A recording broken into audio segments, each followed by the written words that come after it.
Oi pessoal, tudo bem? Aqui é a Andrea do canal STJ nos Lençóis da Liberdade. Espero que seja tudo tranquilo. Vamos para mais um vídeo, mas antes disso deixa o like, se inscreve no canal, compartilha esse vídeo, pessoal. Vamos ajudar esse canal a crescer um pouquinho, que o canal tá, né? O pessoal não tá se inscrevendo, assiste, mas não se inscreve, por favor, se você puder e quiser, claro, tá? Você sabe que eu gosto também de dar umas dicas de filme e tal, às vezes, né? De vez em quando. Vocês estão vendo na foto aí, é o elenco de It's Always Sunny em Filadélfia, ou Nunca Chove na Filadélfia, ou em Filadélfia, não sei agora, fiquei em dúvida se é um ou outro, mas esse é o título, mais ou menos, em português, tá? É uma série muito engraçada sobre essas pessoas aí que são péssimos seres humanos, são os bem white trash, assim, americanos, só que com um pouquinho mais de classe, mas são pessoas horríveis, né? Eles tentam sempre passar a perna nos outros, mas eles sempre se dão mal também nas situações. Então é engraçado demais ver. Se você puder assistir, procura, tá? Essa série nesses fóruns aí e tal, se você vai achar. Mas ela é muito legal, muito engraçada. Se você curte esse estilo de série tipo The Office, sabe? É por aí, tá? Mais ou menos. Então vamos lá pro vídeo de hoje. Pois é, minha gente, esse aí é o meme que anda circulando, né, nos grupos, sei lá, deve estar também nas páginas dos grupos de testemunhas de Jeová, né? E aí é um meme que a gente vê fazendo uma alusão à época da Arca de Noé, que foi quando Deus, né, Jeová, matou as pessoas afogadas, né, num dilúvio, porque foi isso que aconteceu. E só a família de Noé foi salva, né?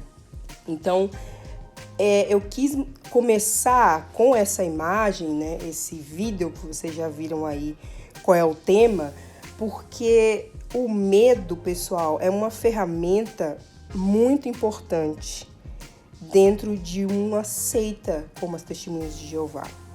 Porque, assim, o medo serve de proteção pra gente. Só que quando ele é utilizado para manipular a forma como a gente age e reage às coisas, né? A determinados tipos de coisas, isso aí é muito destrutivo e é o que acontece. Então, as pessoas que fazem parte de seitas como as Testemunhas de Jeová, elas vivem com tanto medo desse Armagedon que vai chegar e que se elas não estiverem do lado de Jeová, elas não vão ser privilegiadas, né, de viver na Terra sendo governada pelos 8 velhotes lá de Nova York, né, dos Estados Unidos.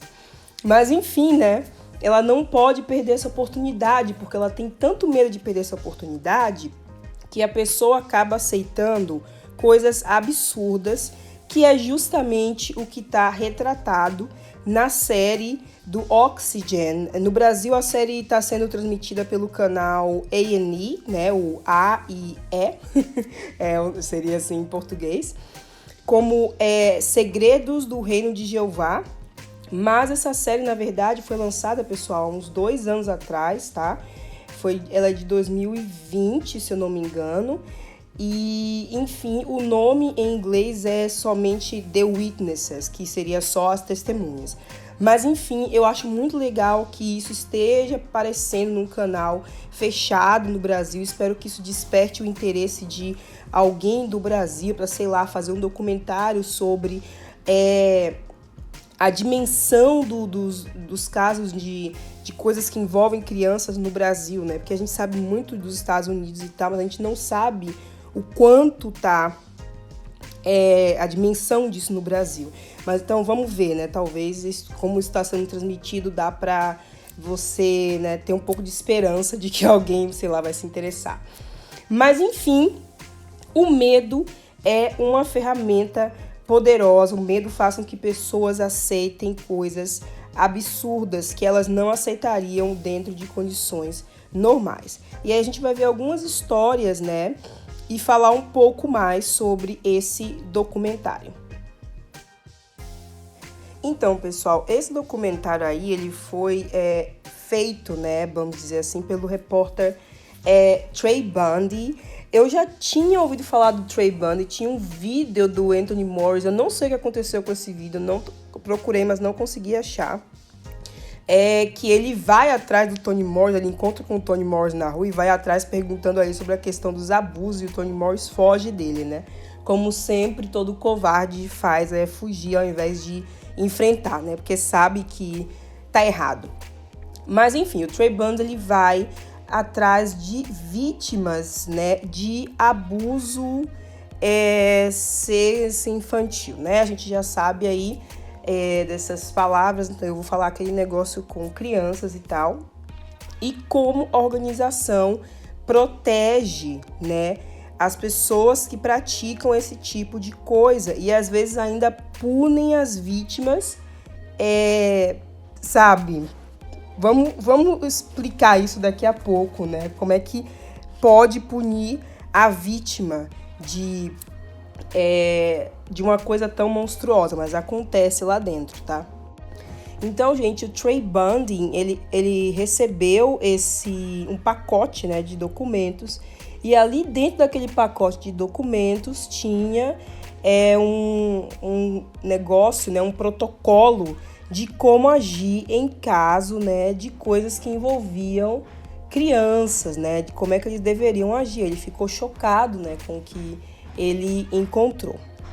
Aí ele foi atrás, né, de alguma das vítimas e a gente vê os depoimentos dessas mulheres aí nesse documentário. Vamos lá conhecer essas sobreviventes, né, porque não é nem bom falar a palavra vítima, elas são sobreviventes de uma coisa terrível. Então, pessoal, essa primeira sobrevivente aí é a Debbie, né? A Debbie McDaniel. E o pai dela, gente, era engenheiro, ele tinha um trabalho lá naquela época da corrida espacial, né? Estados Unidos, Rússia, para ver quem chegava primeiro na Lua, não sei o que, não sei o que. E aí ela simplesmente... o pai dela, simplesmente deixa o emprego dele para ir ser testemunha de Jeová. Eu não vou falar todos os detalhes, tá, pessoal? Porque tem muita gente compartilhando o documentário. Eu vou deixar um link no primeiro comentário fixado, tá? Ou na descrição do vídeo, para que vocês possam assistir o documentário também, se vocês ainda não viram. Dá para ver no celular também, eu imagino. E então, pessoal, ela foi, né, quem fez isso com ela era um superintendente. E teve aquela coisa, né, não pode falar porque tem que ter duas testemunhas e daí você pode denunciar ou algo pode ser feito. Deixa eu explicar para você que nunca foi testemunha de Jeová. Então, a testemunha de Jeová, pessoal, quando acontece esse tipo de crime, né? Porque para outras coisas eles não têm tanto protocolo assim, mas para esse tipo de crime particularmente, eles simplesmente dizem que você tem que ter duas testemunhas para que alguém seja punido lá dentro, né? Repreendido, desassociado e tal. E aí, só com duas testemunhas. Mas assim, quem é que vai cometer algum tipo de crime tão bizarro como esse, né? Essa coisa que fazem com crianças, na frente de outra pessoa? Mas enfim, né? No caso dela, teve uma outra irmã que denunciou, então aí ficou como duas testemunhas. Mas mesmo assim, o caso não foi levado para a polícia, nada disso.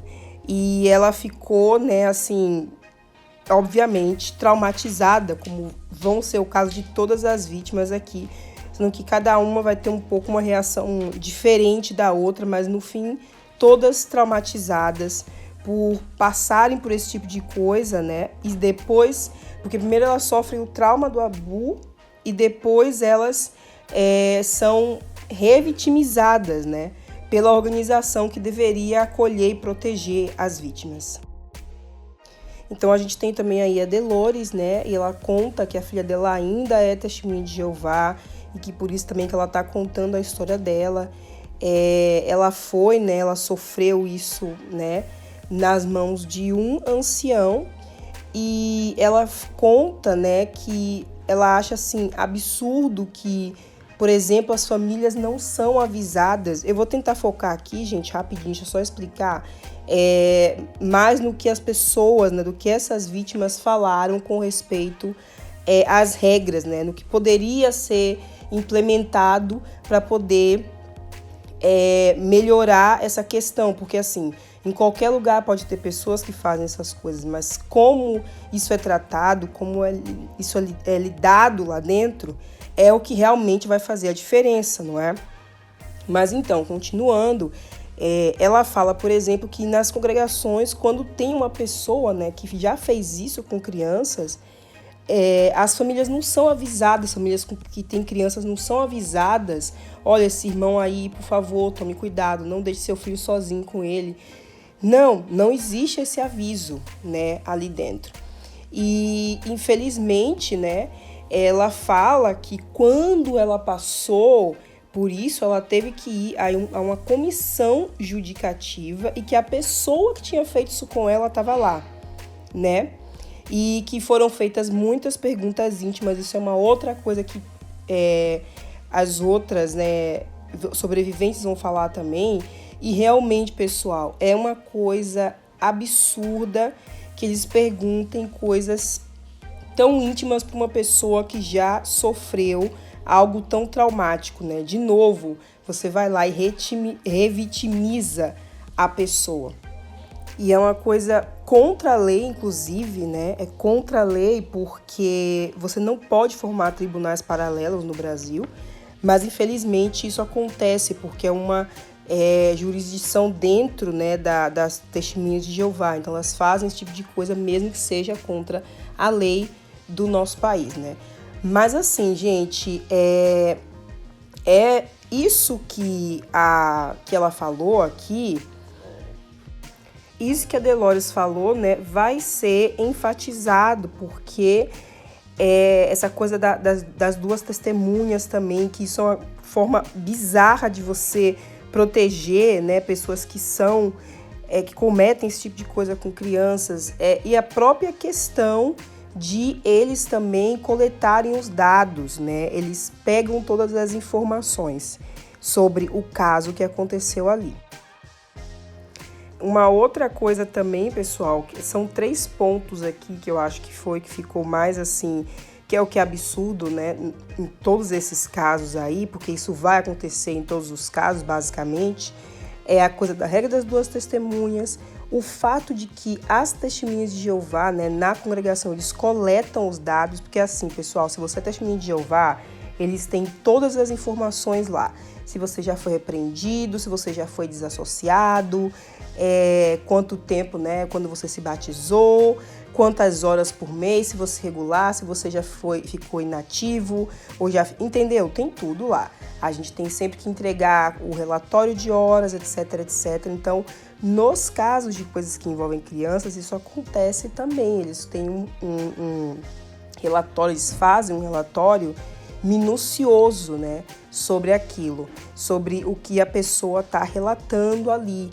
E isso é até incomum, porque em outros casos, né, o que diferencia no caso as testemunhas de Jeová de alguns outros grupos, né, com relação a essa questão de coisas que envolvem crianças, é justamente o fato deles terem esses relatórios meticulosos e se recusarem a entregar para a polícia, tá? Porque eles estão perdendo muitos casos na justiça por causa disso, inclusive.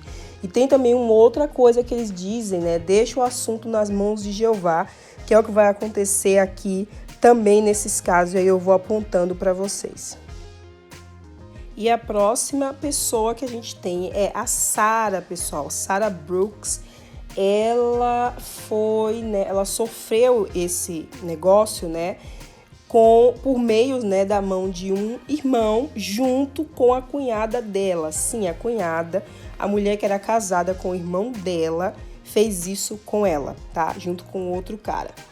Aí ela fala que contou para uma amiga que não acreditou nela, disse que ela estava fazendo aquilo para chamar a atenção, né? Ela continuou ali sofrendo calada com aquilo, sofrendo calada com né, o que ela tinha passado, porque se nem a melhor amiga dela na época aceitou, imagina só se outras pessoas iam acreditar nela, né?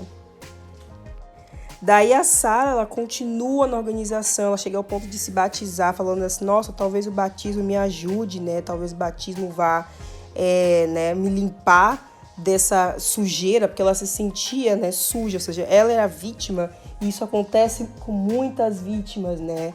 A pessoa se sente culpada, a pessoa se sente suja de alguma forma, né? Porque o trauma não foi trabalhado, né? Não foi, a pessoa não teve a chance de contar para ninguém, no caso dela, ela teve que guardar tudo calada ali. Mas então ela disse que ela se batizou, mas que, né, simplesmente não mudou nada, né? Como era de ser, porque ela precisava de ajuda psicológica. Mas enfim, ela finalmente chega ao ponto que não aguenta mais, ela conta para os pais. Aí os anciãos são chamados, né? Ela vai para uma comissão judicativa aí de novo, fazem aquelas perguntas indiscretas, gente. Eu participei, né? Eu falo parecendo até que é um evento maravilhoso.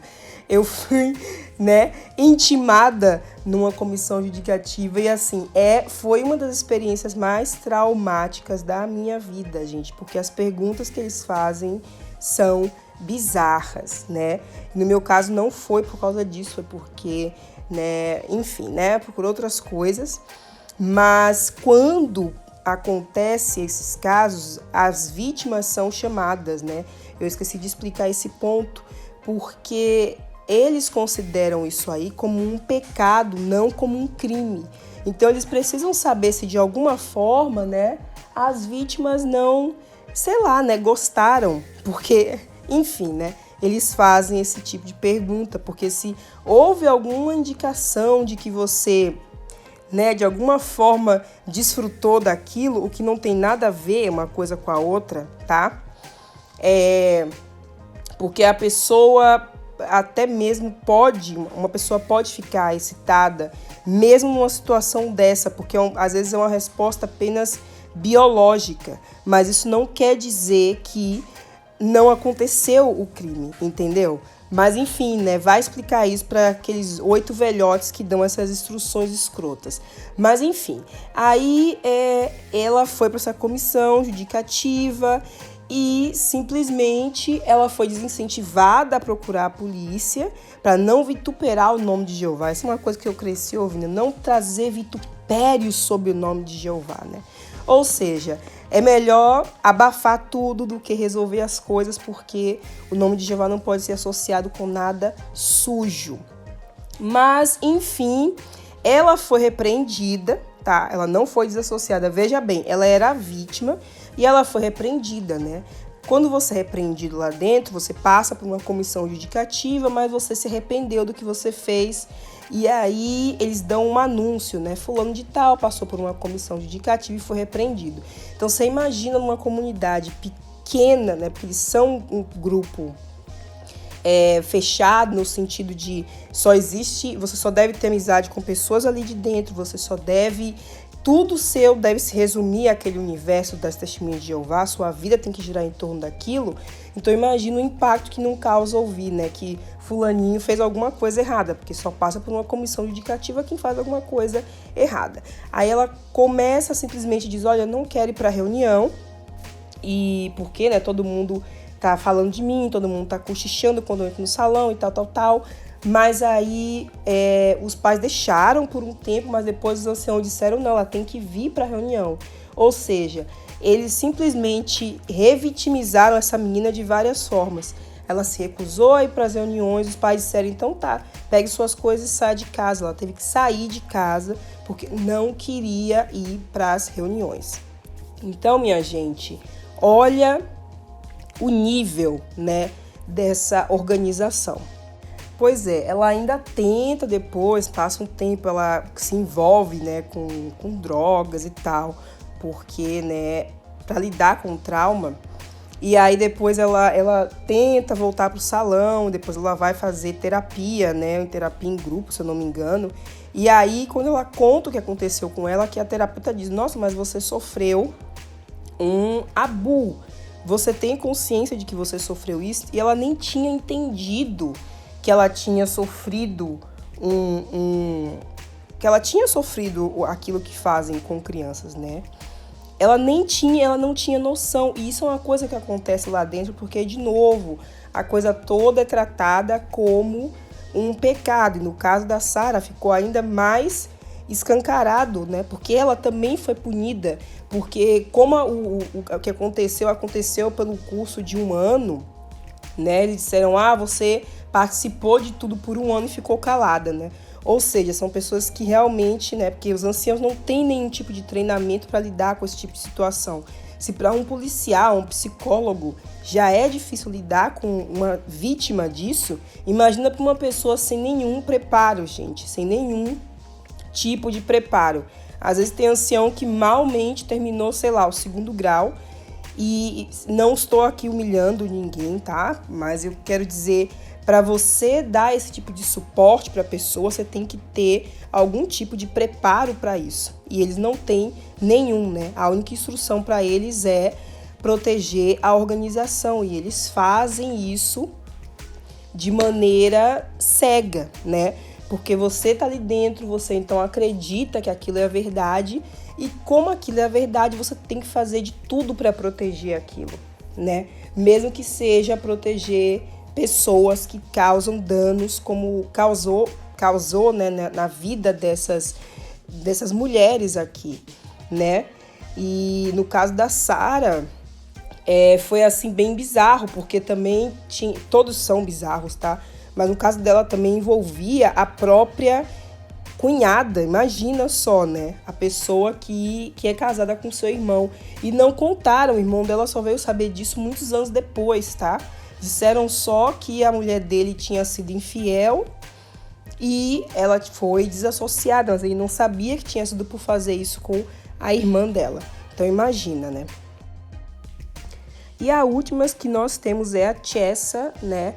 A Chessa, pessoal, ela tem um ponto bem interessante na história dela, porque o pai dela conhecia, né, o Stephen Lett.